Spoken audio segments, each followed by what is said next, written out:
C'est un projet que l'on réfléchit depuis à peu près 2 ans et demi, puisque la réflexion au début c'était de pouvoir traiter nos effluents d'élevage.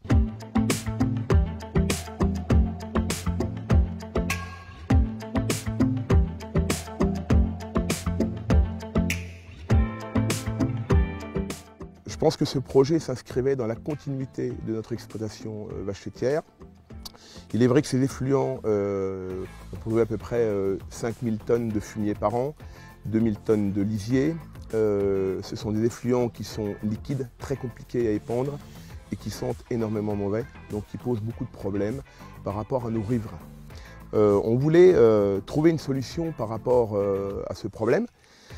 La solution pour nous est peut-être a été sûrement la méthanisation, puisque ça va permettre de traiter ces effluents, de récupérer un produit qui sera le digesta, qui sera épandu à la place du fumier sur nos parcelles et qui sera un produit qui sentira absolument rien. Donc notre unité de méthanisation, donc, elle est en cogénération avec c'est ce qu'on appelle une 250 kW, donc on va produire 250 kW électriques par jour. On va donc monter un bâtiment de séchage pour permettre de valoriser la chaleur, une grosse partie de la chaleur.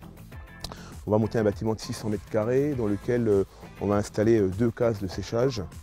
Il faut savoir que à la sortie du moteur, on a une chaleur qui est à peu près de 70 degrés, donc on va valoriser.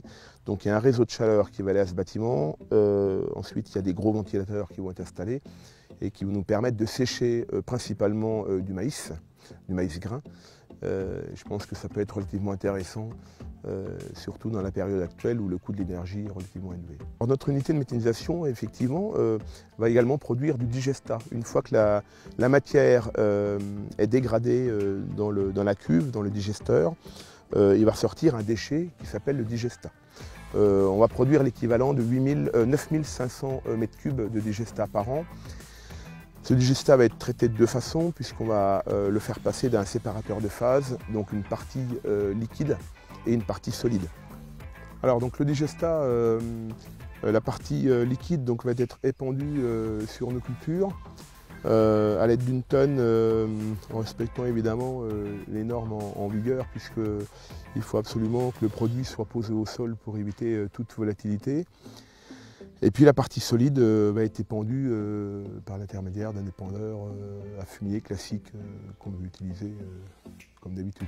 Effectivement, ce digesta va quand même nous permettre de réduire considérablement l'achat d'engrais organiques pour l'exploitation, puisqu'on espère faire une économie d'au moins 50% sur l'achat d'engrais organiques pour l'exploitation.